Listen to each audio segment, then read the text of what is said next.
इस समय कलयुग के कारण वातावरण इतना ज्यादा दूषित हो चुका है कि हमारे मन में, हमारे मस्तिष्क में दुनिया भर की गंदगी, कचरा सोशल मीडिया के माध्यम से, टीवी सिनेमा के माध्यम से डाला जा रहा है कि नहीं। वातावरण बड़ा भयानक है। तो इस मल को भी दूर करने वाला है कली मल। युगकृत जो दोष है, युग का जो प्रताप है, उसको भी दूर करेगा और दूसरे मन के मैल को भी हरण करेगा। भगवान की कथा ही तो वो है जो व्यक्ति को जीवन जीना सिखाती है। भगवान के चरित्र ही तो हैं जो हमें बतलाएंगे कि मनुष्यता क्या है। राम जी मानव के रूप में प्रकट हुए। पाल साहब, रावण ने कहा कि मैं मरूं तो या तो मनुष्य के हाथों मरूं या बानर के हाथों मरूं। यही तो मांगा रावण ने। मुझे और कोई ना मार सके, या तो मनुष्य मार सके या बानर मार सके। रावण मरण मनुज कर जांचा, प्रभु विधि वचन कीन चह साचा। रावण ने मनुष्य के हाथों अपनी मृत्यु मांगी तो लोगों ने रावण से कहा कि तुमने बड़ी सरल मृत्यु मांग ली। अरे ये तो मृत्यु लोक है, यहां तो कोई भी आके तुम्हें मार देगा। भाई मनुष्यों की कमी है, कोई भी मार देगा। तो रावण ने कहा हर कोई नहीं मार सकता। क्यों? बोले लोग मनुष्य तो रहेंगे लेकिन मनुष्यता समाप्त हो जाएगी। लोगों में मनुष्यता नहीं रहेगी, मानवता नहीं रहेगी। और मानवता नहीं रहेगी तो मानव कैसा? जैसे मिठास नहीं है तो मिश्री कैसी? तीखी नहीं है तो मिर्च कैसी? और मानवता नहीं है तो मानव कैसा? बोले मुझे तो वही मार सकेगा जिसमें मानवता होगी।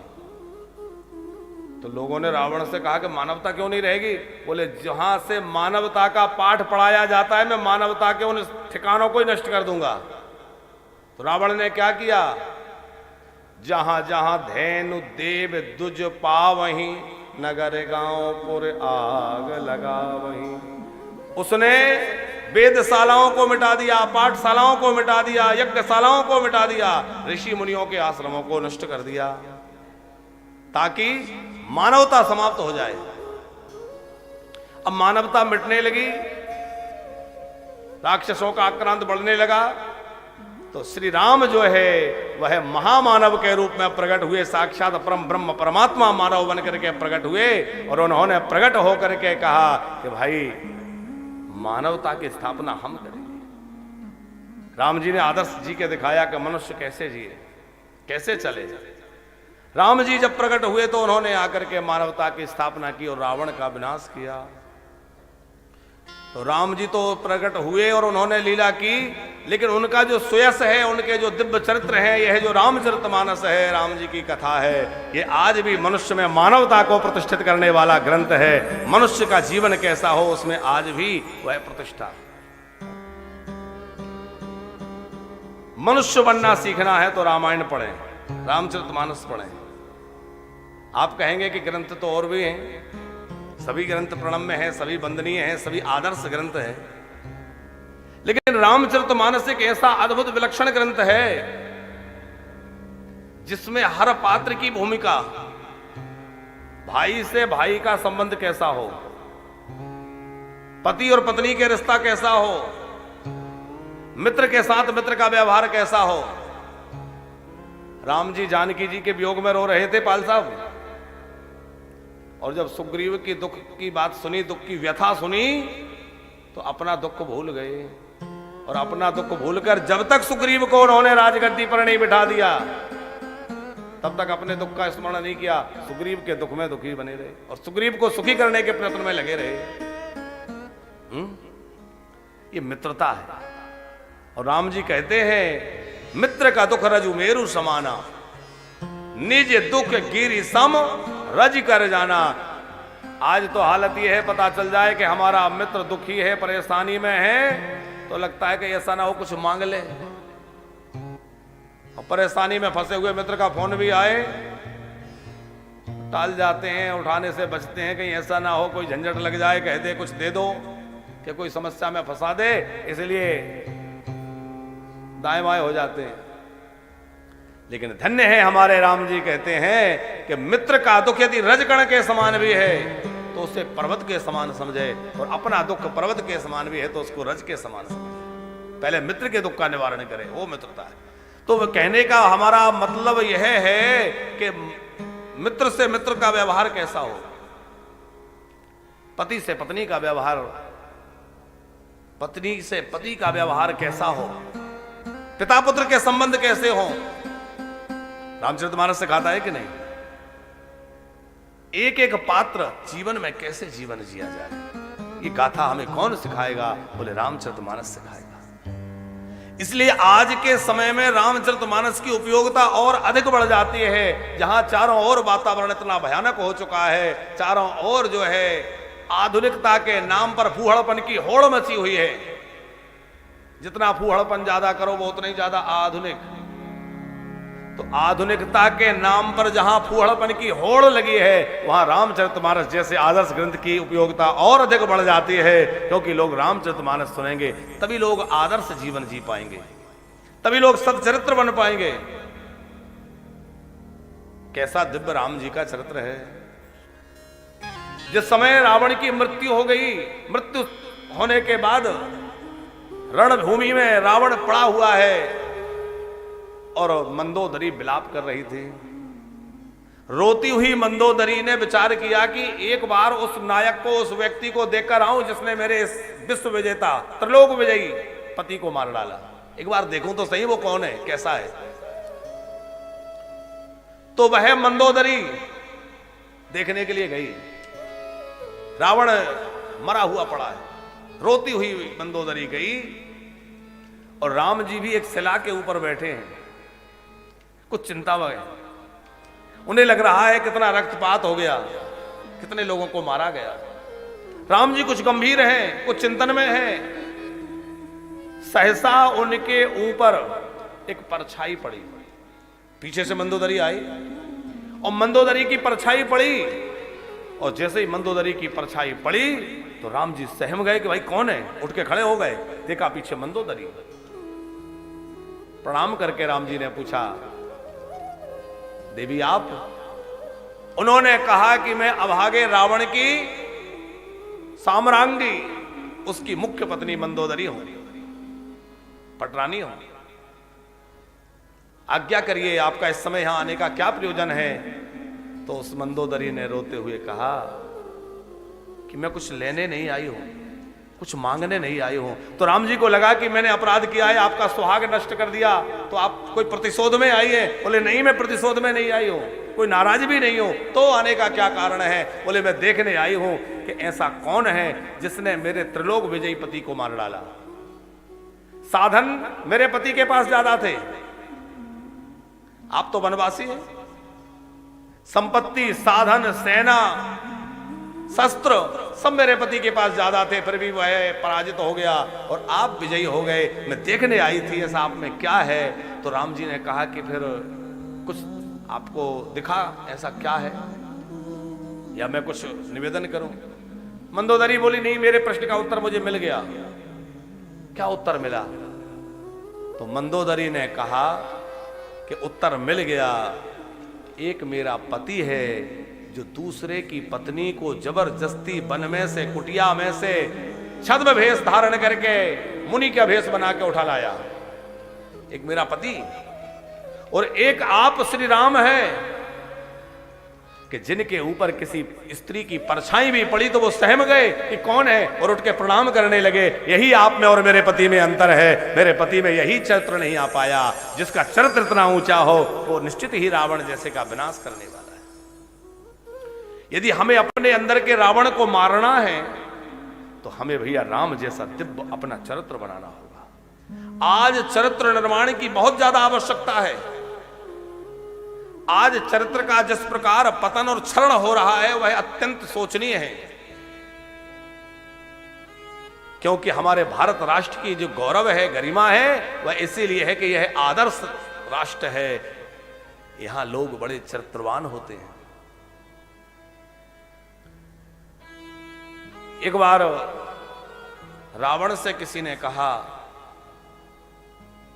कि तुम जानकी के पास जाते हो, वो तुम्हें देखती नहीं है और तुम चाहते हो कि एक बार जानकी मुझे देख ले, तो कभी राम का रूप बना के चले जाओ। तुम तो भेष बदलने में निपुण हो, मायावी हो, तो राम का रूप बना के चले जाओ। रावण ने कहा, मैंने कई बार राम का भेष बनाया, राम का रूप बनाकर मैं जाने का सोचता हूं, तो जैसे ही मैं राम का रूप बनाता हूं तो मुझे हर स्त्री जो है वो मां के जैसी लगने लग जाती है अपनी पत्नी के अलावा, और सारी नारियां मां के समान दिखने लग जाती है। जब मैं राम का रूप धारण करता हूं तो अपनी इस पत्नी के अलावा मुझे सब नारियां मां के जैसी दिखाई देती है। ये राम का चरित्र है। और सुनाए पाल साहब, जिस समय मेघनाथ की मृत्यु हुई तो रोती हुई उसकी पत्नी सुलोचना रावण के पास गई कि मैं सती होना चाहती हूं।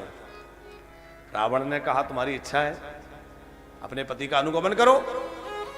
वो बोली कि सती होने के लिए पति का देह चाहिए, पति का मस्तक तो है ही नहीं, शरीर तो पड़ा है, मस्तक नहीं है, तो मस्तक तो रामादल में है, तो बिना मस्तक को गोद में लिए मैं सती कैसे हो जाऊं। रावण ने कहा कि जाकर ले आओ। सती सुलोचना जाने लगी और कुछ मंत्रियों ने उठकर कहा, महाराज आप ये क्या करने जा रहे हैं? अरे आपने उनकी पत्नी को बंदी बना रखा है और आप अपनी कुलवधू को वहां भेज रहे हैं, और कहीं उन्होंने राम जी ने, वहां की सेना ने सुलोचना को बंदी बना लिया और कह दिया कि जब तक तुम जानकी को नहीं छोड़ोगे हम सुलोचना को नहीं छोड़ेंगे। बंदी बना सकते हैं तो आप क्यों भेज रहे हैं? तो रावण ने कहा कि ऐसा कभी नहीं हो सकता, जो काम रावण का है वो राम कभी नहीं कर सकते, और राम यदि रावण जैसा काम करने लगे तो वो राम ही क्या रहे। ये काम मैं कर सकता हूं कि दूसरे की पत्नी को हठा तो उठा कर ले आऊं, लेकिन ये काम राम कभी नहीं कर सकते कि किसी रोती हुई अबला को बंदी बना के रख लें। और आप पढ़िए रामायण, सुलोचना जब आई तो राम जी ने आदर करते हुए सत्कार के साथ उसको जो है उसके पति का मस्तक लौटा दिया, ले जाओ। ये राम का चरित्र है जिसमें इतना आदर्श है, इतना अद्भुत दिव्य है। युद्ध करते करते रावण से एक बार राम जी का जब युद्ध चल रहा था, हम आपको बस ये प्रकरण छोटे छोटे इसलिए बतला रहे हैं कि राम क्या है, राम का जीवन कैसा है। जिस समय राम और रावण का युद्ध चल रहा था, हनुमान जी ने देखा, वाल्मीकि रामायण का प्रसंग है पाल साहब, कि हमारे प्रभु तो नीचे हैं और ये राक्षस रावण जो है ये तो रथ पर है, तो क्या किया जाए। तो हनुमान जी ने राम जी को अपने कंधों पे बिठा लिया, एक पैर इधर एक इधर, राम जी कंधे पे बैठे, वहीं से धनुष बाण लेकर के बाण चला रहे हैं। अब राम जी बाण चला रहे हैं, रावण ने देखा कि ये बंदर वही है जिसने मेरे पुत्र अक्षय कुमार को मारा था, लंका को आग लगाई थी। तो रावण ने तक करके एक बाण हनुमान जी के मस्तक में मारा, वो बीच मस्तक में हनुमान जी को आकर बाण लगा, उससे रक्त की धारा बह चली। और जैसे रक्त की धारा बही, वो रक्त का बूंदे राम जी के पैरों पर गिरी, यहां पैर लटके हुए थे, पैरों पर गिरी। राम जी ने देखा कि हनुमान जी को बाण लग गया, उन्हें रोष आ गया, और राम जी ने ऐसे बाणों की वर्षा जो है पर की कि रावण का रथ चकनाचूर हो गया, उसके धनुष बाण टूट गए, पृथ्वी होकर के भूमि पर गिर पड़ा, व्याकुल हो गया, मूर्छित कर दिया, घायल कर दिया, लहूलुहान हो गया। और मूर्छित अवस्था में पड़े हुए रावण को देखकर राम जी को दया आ गई। एक तो ये रथ विहीन है, घायल है, मूर्छित है, ऐसी अवस्था में इसको मारना नहीं चाहिए। तो उसके सारथी को बुलाया और कहा, सुनो, इनको उठाओ, ले जाओ, औषधियों का लेप करो, जब ये स्वस्थ हो जाएं तब इनको लेके आना दोबारा युद्ध के लिए, अभी मैं मारूंगा नहीं। आप विचार करिए, राम जी चाहते तो उसी समय मार डालते। उनकी प्राण प्रिया विदेह राजनंदिनी जानकी का हरण किया इस दुष्ट ने, लेकिन राम जी ने मारा नहीं, बोले नहीं, इस समय यह रथ विहीन है, मूर्छित है, इस अवस्था में मैं इसको मारूंगा नहीं, ले जाओ। शत्रु पर भी इतनी दया रखने वाले, इसलिए गोस्वामी जी ने कहा है बैर ही राम बड़ाई करें, शत्रु भी राम की बड़ाई करते हैं। उन राम के चरित्र को सुनने की आज कितनी आवश्यकता है। आज जहां भाई से भाई एक एक इंच जमीन को लेकर लड़ रहे हैं, खेत की मेड़ जो है उसने जोत ली, तो खेत की मेड़ जोत ली, उसको लेके भाई और भाई के बीच में अदालत में केस चल रहा है। ऐसे में यदि हम भरत के चरित्र को पढ़ें, समझें, राम के चरित्र को पढ़ें, तो पता चलेगा कि भैया अयोध्या का इतना बड़ा शासन, इतना बड़ा साम्राज्य, और अयोध्या का साम्राज्य जो है एक तरह से फुटबॉल बना हुआ है। राम जी कह रहे हैं मैं नहीं लूंगा, भरत को दे दो। भरत कह रहे हैं मैं नहीं ले सकता, राम जी का राज्य है। तो भाई कैसा हो? बोले भाई ऐसा हो कि अपने भाई के लिए अपना सब कुछ छोड़ दे। जिस समय चित्रकूट में श्री वशिष्ठ जी ने भरत जी से एक बात रखी कि हे भरत, मुझे लगता है एक युक्ति हो सकती है। एक बैठक हुई, जब भरत जी चित्रकूट गए अपनी सेना को, अपने समाज को लेकर के, आप यहां हैं सामने, अरे ये हमारे बड़े कथा प्रेमी हैं, रसिक, जय। तो पाल साहब चित्रकूट में सभा हुई, गुरु वशिष्ठ जी से भरत जी ने कहा गुरुदेव आप बतलाइए क्या करें। तो गुरु जी ने कहा मुझे तो एक बात लगती है कि यदि राम जी मान जाएं तो भरत, तुम और तुम्हारा अनुज शत्रुघ्न दोनों वन में चले जाओ। तो तुम 14 वर्षों तक वन में रहना और राम और लक्ष्मण को मैं लौटा कर ले जाता हूं। तो शायद इस बात पर राम जी राजी हो जाएं कि पिताजी की आज्ञा थी 2 भाई वन में रहें, तो तुम राम लक्ष्मण घर आ जाएं और भरत शत्रुघ्न वन में चले जाएं। और भरत जी ने ये सुना तो भरत जी बड़े प्रसन्न हो गए और भरत जी कहने लगे गुरुदेव मैं 14 वर्ष तो क्या, पूरा जीवन वन में रहने के लिए तैयार हूं। मेरे राम जी लौट जाएं तो मैं पूरा जीवन वन में रहने के लिए तैयार हूं। मेरे राम जी लौट जाएं और किसी तरह राजगद्दी स्वीकार कर लें। तो भाई के प्रति भाई का समर्पण देखिए। राम जी ने सुना कि भरत जी के लिए राज्य मांगा है, भरत के लिए राज मांगा है, ये सुनकर के राम प्रसन्न हो गए कि मेरा भाई भरत राजा बनेगा और मैं सम्राट का बड़ा भाई बनूंगा। देखो जहां दूसरे का अधिकार छीनने की भावना होती है वहां महाभारत होती है, और जहां अपना अधिकार भी दूसरे को, यहां से बैठिए, अपना अधिकार भी दूसरे को देने की भावना होती है वहां रामायण होती है। भैया अब आप समझ लेना आपको क्या करना है। अपने घर में महाभारत करानी है कि रामायण? यदि अपने घर में महाभारत चाहते हो तो दूसरे का भी हड़प लो, और अपने घर में यदि रामायण चाहते हो तो अपने हिस्से का भी अपने को, भाई को, अपने परिवार को दे के देखो, अपने के घर में रामायण प्रकट हो जाएगी, आपका घर आदर्श बन जाएगा। आज जीवन में जहां ये हालत है कि पति पत्नी में इतना भारी कलह मचा हुआ है घर घर में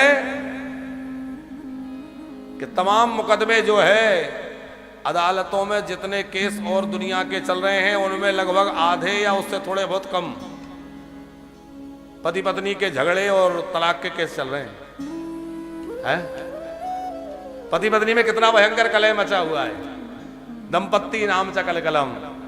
पर रामायण को पढ़ें तो पता चलेगा, हमारी जानकी जी कह रही हैं कि पति के बिना स्त्री के जीवन का क्या अस्तित्व है।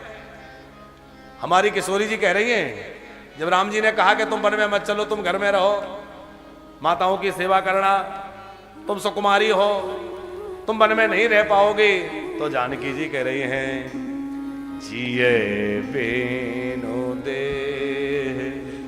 नदी बीनु बारी, जिये बेनु दे नदी बीनु बारी, सही नाथ पुरुष बेनु नारी, सही नाथ पुरुष बेनु नारी, जिये बीनु देह नदी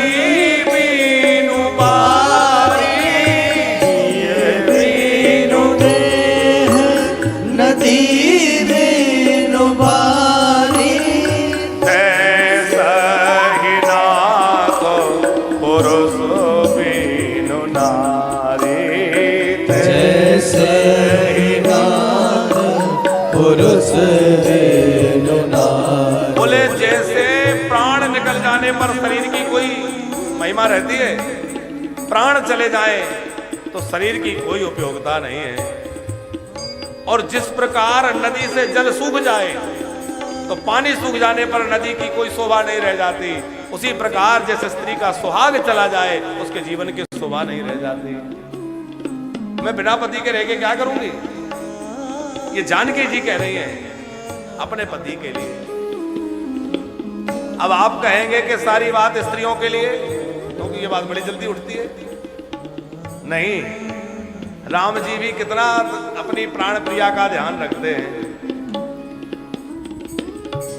आप जरा विचार करिए, रावण ने हरण कर लिया तो क्या राम जी को कमी थी? अरे भाई, इतना बड़ा समुद्र पर सेतु बनाना, इतना बड़ा उद्यम करना, अरे राम जी के लिए तो तमाम राजकन्याओं की लाइन लग जाती, कोई कमी थी? लेकिन राम जी ने कहा नहीं, एक पति का धर्म है कि यदि पत्नी पर कोई संकट हो तो चाहे जो कुछ करना पड़े पर पत्नी के संकट को दूर करे। जानकी जी ने कहा कि मुझे इस मृग की छाल चाहिए। राम जी जानते हैं ये माया मृग है, पर राम जी को लगा कि मेरी प्राण प्रिया की इच्छा है, जानते हुए भी राम जी उसके पीछे चले गए। कितना ख्याल रखते हैं। तो यदि इस प्रकार आज भी पति पत्नी एक दूसरे की भावनाओं का आदर करने लग जाएं, तो घर में कलह रहेगा। तो आज जीवन जीना सीखने के लिए रामचरितमानस को सुनना और अत्यंत आवश्यक हो जाता है। पिता पुत्र में आज क्या हालत है कि पुत्र पिता का गला घोंट दे रहा है, गला दबा दे रहा है। माताओं को लोग, बच्चे माताओं को मार दे रहे हैं। ऐसी भी घटनाएं सामने आती हैं कि वो माँ ने पैसा देने से मना कर दिया, बेटे ने उसी को मार डाला। लेकिन धन्य है रामचरितमानस को आप पढ़िए, राम जी को जन्म देने वाली मां तो कौशल्या है, कैकेयी तो नहीं है। लेकिन फिर भी कैकेयी ने मांगा है वरदान, अभी दशरथ जी ने हाँ तो नहीं किया था। आप रामचरितमानस पढ़िए, दशरथ जी ने एक बार भी नहीं कहा राम जी से वन में चले जाओ, एक बार भी राम जी से दशरथ जी ने नहीं कहा। लेकिन कैकेयी मां ने वरदान मांगा है, इसका मतलब इनके मन में इच्छा है कि मैं वन में चला जाऊं। राम जी हंसते हंसते वन का वर्णन कर लिए। राम जी वन में निकल गए और वन में किसी ने भी पूछा कि वन में क्यों आए, तो आप पूरी रामायण पढ़िए, कहीं नहीं लिखा कि कैकेयी माता ने मुझे वनवास मांगा है, ऐसा राम जी ने कहा हो। कहीं कहा है? क्या कहते हैं? हमें पितु बचन मान वन, पिताजी की आज्ञा से आए, मां को दोष नहीं दे रहे। तो कहने का अर्थ यह है कि मां का कितना आदर हो, अरे वो तो विमाता है, पर उसका भी इतना आदर राम जी कर रहे हैं। माताओं का कितना आदर। और आज अपनी माओ के लिए मारपीट करके घर से निकाल दिया जा रहा है, थोड़ी सी संपत्ति के लिए। लेकिन यदि आज के परिप्रेक्ष्य में भी यदि राम कथा को सुना जाए, समझा जाए, ये बात हम आज पहले दिन इसलिए जोर देकर कह रहे हैं पाल साहब कि लोग कहते हैं रामायण सुनने की क्या आवश्यकता है, अथवा लोग कहते हैं कि भाई ये तो केवल कहानी कथाएं हैं, इनसे होना क्या है। केवल कहानी कथाएं नहीं है साहब, मनुष्य मनुष्य बनेगा ही कथा से। यदि मनुष्य को मनुष्य बनाना है तो कथाएं सुनानी पड़ेगी। हम तो कहते हैं कि संसद में भी राम कथा होनी चाहिए, ताकि जो कुत्ते बिल्ली जैसी लड़ाई होती है वो मिट जाए और वहां भी धर्म की स्थापना हो और धर्मयुक्त निर्णय हो। और उसका परिणाम आप देखिए भी कि यदि राजा में धार्मिकता हो तो प्रजा में अपने आप धार्मिकता आ जाती है।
राजा में धार्मिकता है तो प्रजा में धार्मिकता आ रही है।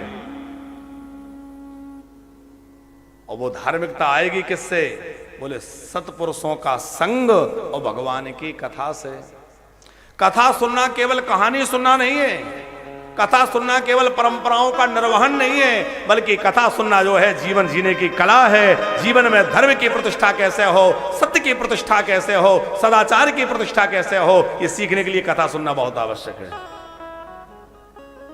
कई लोग कहते हैं अरे ये कथावाचकों को क्या है, बस कथा सुनानी है। लेकिन भैया आज धर्म कर्म जो कुछ जितना बच रहा है वो कथाओं के बदौलत बच रहा है। कथाएं ना हो तो इतना भी ना रहे। बिगाड़ने के लिए तो दुनिया में कितना कुछ हो रहा है। सोशल मीडिया के माध्यम से आज आप देखो, टेलीविजन आप देखो, तो आज आप घर में बैठ करके और परिवार के साथ टीवी नहीं देख सकते। इतना फूहड़पन चल गया, इतना भयंकर वातावरण को बिगाड़ने की स्थिति चारों ओर से है। तो भैया फिर सुधार कहां से होगा? बोले सुधार सत्संग से होगा, भगवान की कथाओं से होगा। इसलिए आज के परिप्रेक्ष्य में, आज के समय में कथा की और अधिक आवश्यकता है। जगह जगह कथाएं होनी चाहिए, राम कथा, भागवत कथा, भगवान के दिव्य चरित्र होना चाहिए। सत्यव्रती राजा हरिश्चंद्र की कथा है, जिन्होंने अपने सत्य के लिए क्या कुछ नहीं छोड़ दिया, अपना राज्य छोड़ दिया, अपनी पत्नी को छोड़ना पड़ा, बेटे को छोड़ना पड़ा, स्वयं को भी किसी के यहां जाकर के और शमशान में जाकर के नौकरी करनी पड़ी, सवदाह जैसा कार्य करने के लिए लगना पड़ा, लेकिन सत्य को नहीं छोड़ा। और ध्यान रखना, जिसने जीवन में सत्य को नहीं छोड़ा उसके जीवन में धन, ऐश्वर्य, पद, प्रतिष्ठा सब अपने आप दौड़े हुए पीछे चले आएंगे। पाल साहब एक राजा ने देखा कि उसके महल में से कोई सजा धजा पुरुष निकल रहा है। उसने प्रणाम करके पूछा कि भाई आप कौन हैं, आपका परिचय क्या है, मैं आपको पहचाना नहीं। उसने कहा कि मैं ऐश्वर्य हूं और मैं आपके यहां से जा रहा हूं। राजा ने प्रणाम किया, बोले ठीक है जाइए। दूसरा एक कोई स्त्री सजी धजी निकली, बोले मैं भी जा रही हूं। आप कौन है? बोले मैं कीर्ति हूं, मैं भी आपके यहां नहीं रह सकते। प्रणाम है, पधारिए। एक और सजी धजी स्त्री निकली, उसका पूछा आप कौन है? बोले मैं लक्ष्मी हूं। और लक्ष्मी जी भी जा रही हैं। अब लक्ष्मी नहीं रहेगी तो ऐश्वर्य कहां से, ऐश्वर्य नहीं, कीर्ति कहां से बढ़ेगी? चले जाइए। एक और सजा धजा व्यक्ति निकला, उससे पूछा आप कौन हैं? उसने कहा कि मैं धर्म हूं, मैं भी जा रहा हूं। तो राजा ने चरण पकड़ लिए, बोले भले ही लक्ष्मी चली जाए, कीर्ति चली जाए, वैभव चला जाए, ऐश्वर्य चला जाए, पर जीवन से, मेरे महल से धर्म नहीं जाना चाहिए। आप रोके रहिए, चरण पकड़ लिए, मैं आपको नहीं जाने दूंगा। धर्म तो मेरे यहां बचा रहे, धर्म मेरे यहां रहे। और जैसे ही धर्म के चरण पकड़े तो धर्म लौट के अंदर आ गया। और धर्म लौट के आया तो राजा ने क्या देखा कि पीछे पीछे कीर्ति, लक्ष्मी, यश सब लौट के चले आए। राजा ने पूछा आप तो चले गए थे, लौट क्यों आए? वो सब बोले कि जहां धर्म रहेगा वहां हमें रहना ही रहना है, जहां धर्म रहेगा वहां हम सब लोग रहेंगे। जहां धर्म रहेगा वहां ऐश्वर्य भी रहेगा, वहां वैभव भी रहेगा, कीर्ति भी रहेगी और लक्ष्मी भी रहेगी। जिमि सब संपत्ति बिनहे बुलाई, धर्मशील पहे जाए सुहाई। कैसे? बोले जिमि सरता सागर में हो जाई, यद्यपि ताहे कामना नाही।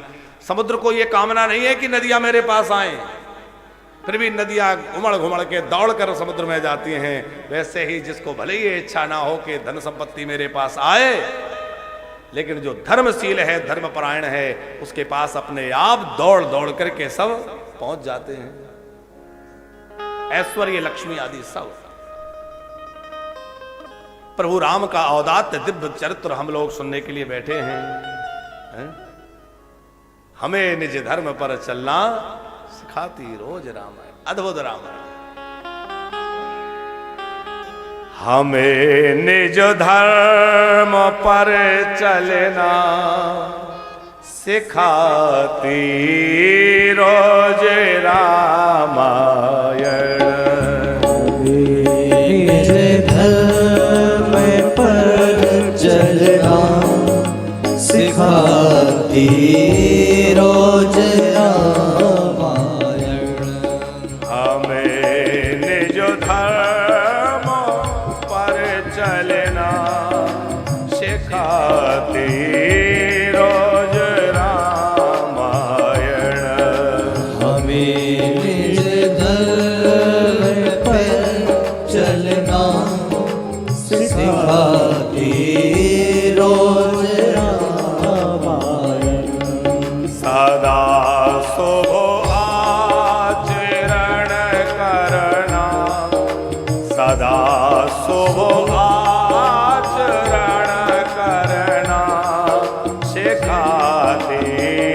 रोज रामायण शोभयाचरण करना सिखाती रोज रामायण। बहुत सुंदर।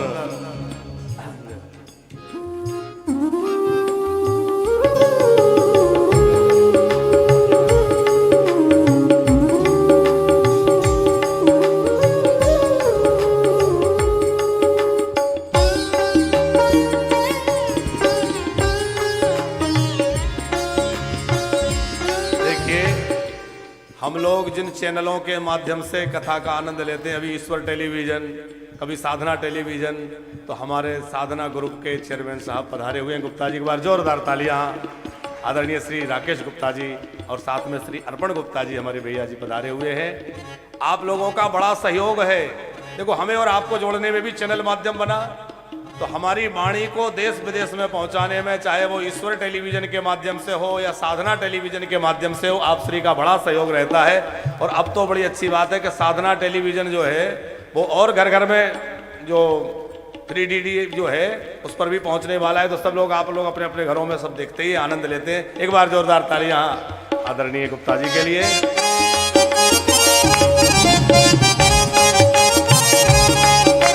राधे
उतर कर पार जाना है। उन्हें सुख से किनारे पर, उन्हें सुख से किनारे पर लगाती रोज रामायण। निज धर्म पर चलना सिखाती रोज रामायण। सदा शुभ आचरण करना सिखाती रोज रामायण। सदा शुभ आचरण करना सिखाती रोज रामायण। बोलिए भक्त वत्सल भगवान की जय हो।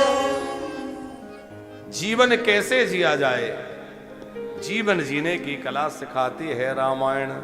कि मानवता कैसी हो, जीवन मानव का जीवन कैसा हो, मनुष्य में मनुष्यता कैसे आए, वो कथा से आएगी। जब हमें पता चलेगा कि भाई से भाई का संबंध कैसा हो, तो बोले भरत जी का संबंध राम जी और राम जी का संबंध भरत जी से कैसा है, तो भाई से भाई का व्यवहार कैसा हो, पति पत्नी का व्यवहार कैसा हो। हमने अभी जानकी जी का उदाहरण दिया। मित्र का मित्र से व्यवहार कैसा हो। माने केवल कथा का मतलब जो है कहानी से या इतिहास से ही नहीं है, हमारे वर्तमान जीवन से कथा का महत्व यह है कि हमारा जीवन कैसा हो, हमारा व्यवहार कैसा हो, हमारा आचरण कैसा हो। और हमारी इन कथाओं को जन जन तक पहुंचाने का बड़ा अद्भुत कार्य हमारे चैनलों के माध्यम से हमारे चेयरमैन साहब बैठे आप लोग कर रहे हैं। कई बार हम सोचते हैं और कई बार हमने ये बात कही भी है कि दूसरे धर्मों में, दूसरे देशों में भी जो धर्म के प्रचार करने वाले हैं उनके लिए तमाम फंड की व्यवस्था होती है। बोले आप धर्म का प्रचार करो, तो अलग अलग जो दूसरे धर्म हैं उन धर्मों में धर्म के प्रचार करने वाले, चाहे वो चैनल हों और चाहे धर्म के प्रचार करने वाले लोग हों, उनको सहयोग दिया जाता है। लेकिन हमारे यहाँ धार्मिक चैनल चलाने के लिए सरकार से कोई या किसी प्रकार से कोई वो नहीं मिलता कि भाई आप धर्म का प्रचार कर रहे हैं तो चलिए हम इतना करते हैं, या जो कोई सहयोग। लेकिन फिर भी जो है आप लोगों के द्वारा धर्म को संभाले हुए हैं और धर्म का प्रचार करने के लिए आप सब जो है लगे हुए हैं, और जितने चैनलों के माध्यम से खूब जन जन तक कथाएं पहुंचा रहे हैं, संतों की वाणियां पहुंचा रहे हैं, ताकि घर में बैठ के भी व्यक्ति उसको सुन सके, घर में बैठ के कथाओं से जुड़ सके, सत्संग से जुड़ सके।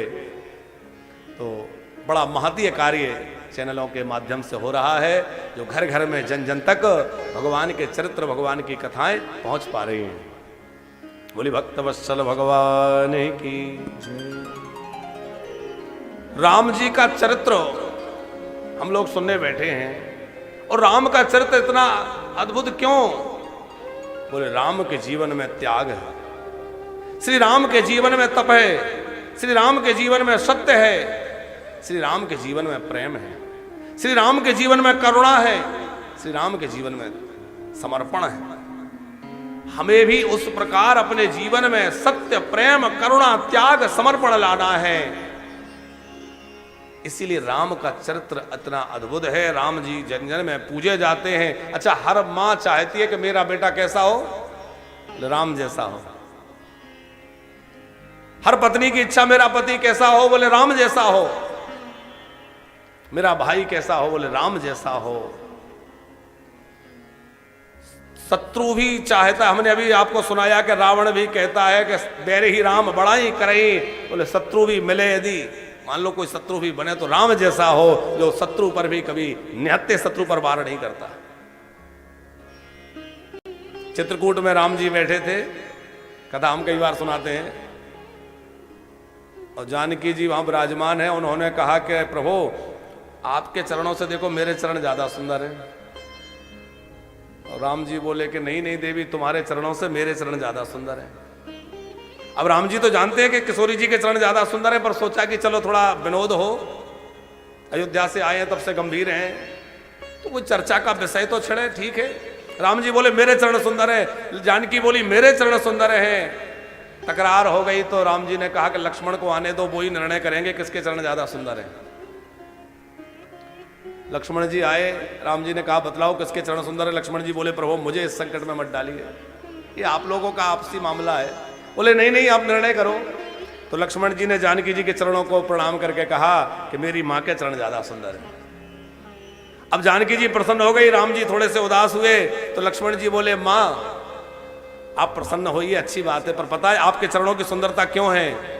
तो राम जी के चरणों में सिर रखकर कहा कि इन चरणों के पीछे चलते हैं, इसलिए आपके चरण सुंदर हैं, क्योंकि आपके चरण इन चरणों के पीछे चलते हैं। अब राम जी प्रसन्न हो गए, देखो मेरे कारण ही तुम्हारे चरण सुंदर हैं। तो लक्ष्मण जी ने कहा भगवान आपके चरण क्यों सुंदर है जानते हैं? आपके चरण इसलिए सुंदर हैं क्योंकि आपका आचरण अच्छा है, और जिसका आचरण अच्छा होता है उसी के चरण अच्छे होते हैं। जिसका आचरण अच्छा नहीं उसके चरण पूजनीय नहीं है। हमारे यहां मस्तक की पूजा नहीं, चरणों की पूजा है। चरणों की पूजा का मतलब है, चरण है गति के प्रतीक, आचरण का प्रतीक। बोले आचरण कैसा है? जिसका आचरण अच्छा है उसी के चरण पूजनीय है, जिसका आचरण अच्छा नहीं है उसके चरण वंदनीय नहीं है। आचरण पवित्र हो।